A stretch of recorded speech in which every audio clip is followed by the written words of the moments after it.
Hello, my name is Father Jesse, and I'm a missionary oblate of Mary Immaculate, and I'm really happy to be here sharing a topic with you. My topic is living with enthusiasm. Living with enthusiasm. So what's enthusiasm? Enthusiasm is strong excitement when you're excited about something.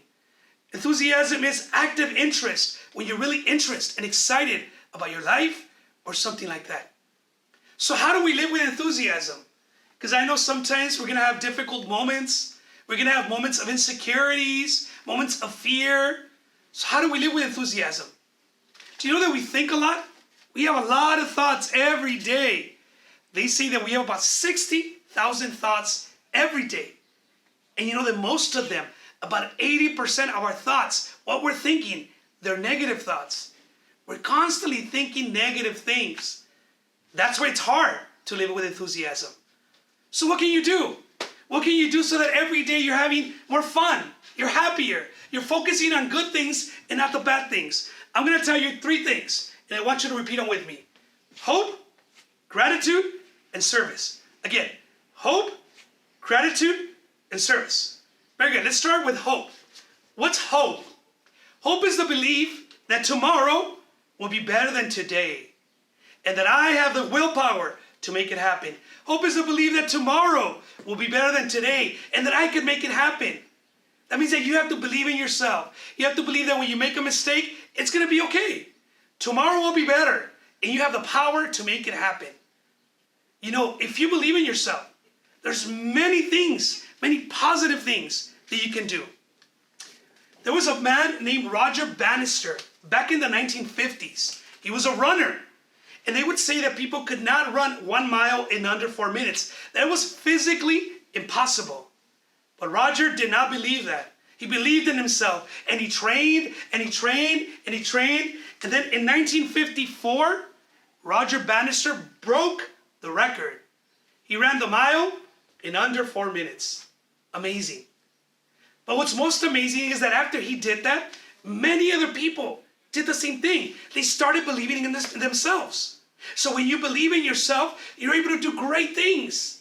So hope is the belief that tomorrow will be better than today, and that you have the power to make that happen. That's hope. Second is gratitude. Gratitude, like hope, is not a feeling. Don't wait for you to be grateful. Gratitude is a choice. What do you want to think? Where do you want to put your focus? On the good things or the bad things? So when you're having a really bad day, and you just don't want to do something, if you change your thought, if you start thinking about the blessings that you have, or your family, or something that you like, if you change your focus, then you start feeling better. When you're sad, change your focus, and you start feeling better. Especially when you start thinking of the good things that God has given you. That's gratitude. Let me tell you a story. There was once a grandmother that took her grandson to the beach, and they were having a great time. The grandson was 5 years old. And then the grandmother turned around and she started doing other things. The little boy was so nicely dressed with a beautiful hat. A beautiful hat. And the little boy started playing on the beach, and he goes into the water. Then a wave comes and takes the little boy. When the grandmother turned around, she saw that the little boy was drowning. And she started screaming and praying, "God help me, God help me." And God heard her prayer. She saw like a light in the sky. And then a wave returns the little boy.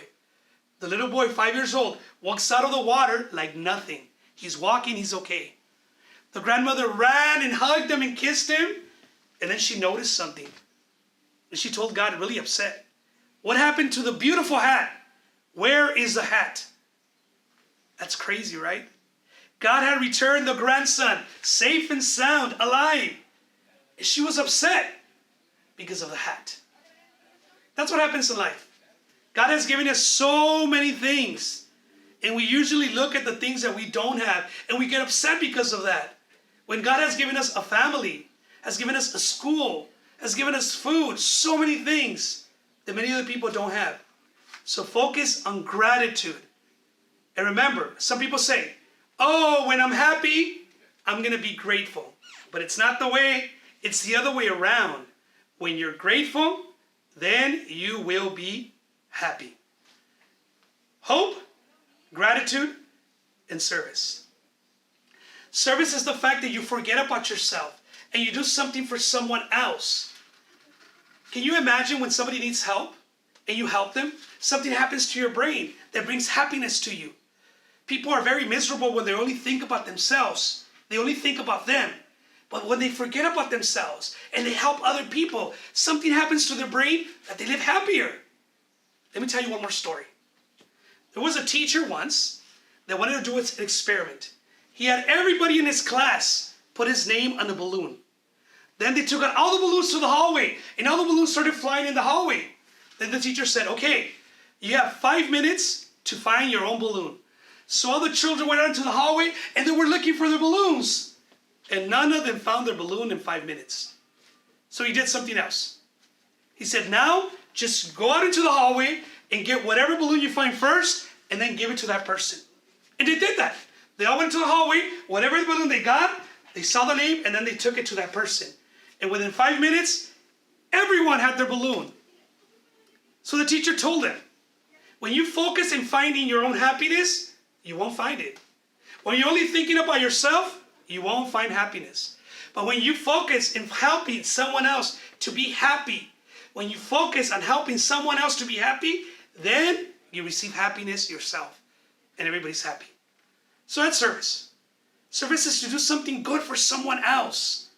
Even when you're tired, even when you're upset, even when you think that they don't deserve it. The more you do service, the happier you will be.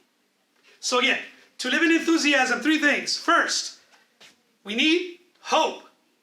Then we need gratitude. And finally, we need service. If you do these 3 things, you will live your life with more enthusiasm and more happiness. Thank you so much, and I hope you have a wonderful year.